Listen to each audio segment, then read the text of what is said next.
Now let's put that beautiful, gorgeous turmeric grita to use and make a fantastic gluten-free snack that you're going to love. So I have a lot of ingredients for this dish, and when you see the recipe in my book 7 Pots of Tea, you may feel intimidated by it, but believe me when I tell you, this recipe uses as few or as many ingredients as you may have on hand. One of the trick ingredients in this is the use of tapioca. Tapioca pearls look white and they're often snow white. This is not boba, so don't use boba for this one, but these tapioca pearls have been soaked. They don't come like this. They come in, these are the ones that you get in the grocery store. They are dry, and these are not edible in this form. So to use them, you put them in a fine mesh colander or in a sieve, run them through about 2 cups or 3 cups of cold tap water, or hold it under the faucet in your kitchen and let the water run through. Keep that wet, damp, and just rinsed tapioca pearls in a container, in a colander, whatnot. Cover it with a kitchen towel or a damp paper towel, and let it be ready for at least 15 to 20 minutes before you start cooking. So you may want to plan this out just a little bit, but once you have them pre-soaked, they soften up. And if you think that they start to dry a little bit, go ahead and kind of sprinkle a little water, as we will do in the recipe, and you're good to go. To start your recipe, you want a large wok-like container where you are able to mix things up. So I'm going to start this on a medium-high heat. If you don't have turmeric grita, just use ordinary ghee, but this recipe has to be made in ghee. You need about 3 to 4 tablespoons of it, and I'm going to put, since I don't need this for anything else, I'm going to stick it in here. And for those of you who have my book Crack the Code, you'll see this is kind of laid out in the code format. So follow along. As this warms up, I'm going to toss in about 2 large pinchfuls, which is about 1.5 tablespoons of cumin seeds, of brown cumin seeds. You want them to sizzle in the ghee so you can see they're starting to do their dance in there. In here, I have some freshly pounded or freshly grated ginger. So I have about 1 tablespoon of fresh ginger. Fresh ginger is essential. I'm going to turn this back down because this can warm up really quickly. Curry leaves, kari patta, just literally take a few, toss them in there, they'll do their dance. In here, a pinch of turmeric, and I'm going to keep this down as low as I can so I don't burn my spices. And you can add either cayenne pepper or jalapenos if you wish. Either or is fine. It won't affect the recipe a whole lot. You want to move this around to make sure that your spices don't burn. And if you think that they're starting to burn, you literally take it off the stove. In here, I'm going to add parboiled sweet potato.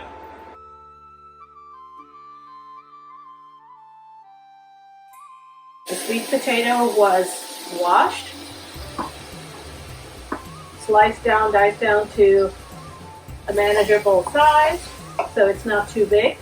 And then I parboiled it to make sure that it had a minimal amount of time required in this cooking process here.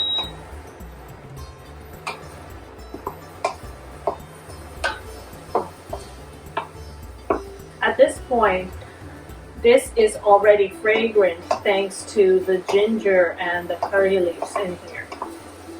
And while this is cooking, I'm going to go ahead and prep up the tapioca pearls. This is the soaked tapioca pearls. Now, they are very absorbent. Think of these as like little bits of sponge.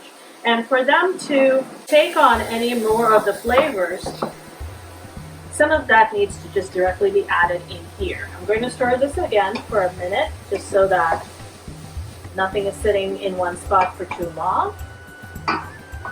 And I will add a teaspoon of sugar, that was sugar, salt to taste, you've seen me do this, and about 2 tablespoons of lemon juice. Now this is Meyer lemon juice, about 2 tablespoons in here. I'm going to go back and stir this. Now traditionally this dish is made with ordinary potatoes. And what I've learned to love is the fact that sweet potatoes adds a lot of nutrition back into your dish. Going back to the preparation on the tapioca pearls, I have some freshly grated coconut, and I'm just going to add that coconut in here. There's a reason for this. I don't want to deal with this towards the end, but let it sit here and get ready for the next steps.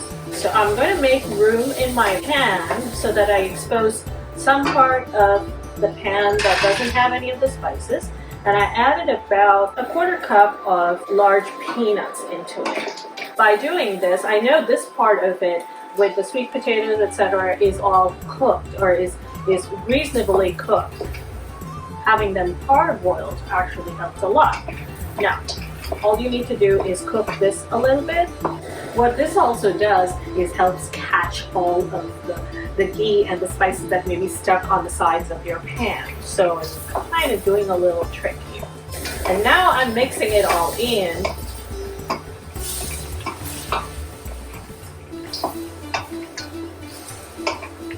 Alright, so this is as good as I want it to be. And now comes the interesting part of putting this in here. All of the little bits and pieces were already in. This already has some lemon juice, salt, and sugar. And from Crack the Code, you know that's when you add everything in towards the end. Look at this bright thing. Isn't it pretty? Now, since there is this tapioca in here, tapioca pearls will literally suck up any of the oils or the ghee or the spices anywhere in the pan. But that also means that they might start burning, because this needs to cook for just a few more minutes for the flavors to all kind of just get married and all that. So I'm just going to add a spot of water. I added that into the pot just to be sure that things did not burn. I kicked the temperature back up. You can hear the spices kind of just trying to get stuck to the side of the pan. By moving it constantly, you're actually ensuring that everything gets mixed up really, really well. Isn't this colorful? It's going to get better. Now, I'm going to collect all of it, make sure that there are no parts that are not covered in spices.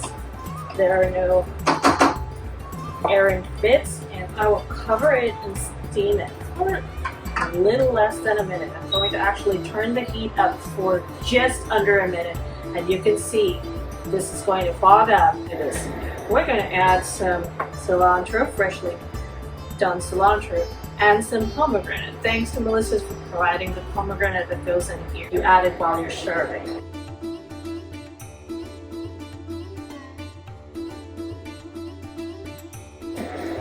And this is washed in just the bits of cilantro in here. Cilantro adds a very nice fresh aroma. It has a very nice flavor. And what I like to do is typically wait till the very end, till I'm ready to serve, when I put the cilantro in, so the cilantro doesn't get too wilted. So I have a couple bowls ready here to go, and I will serve. We top this with some of the pomegranate seeds. Look at that. Isn't that gorgeous?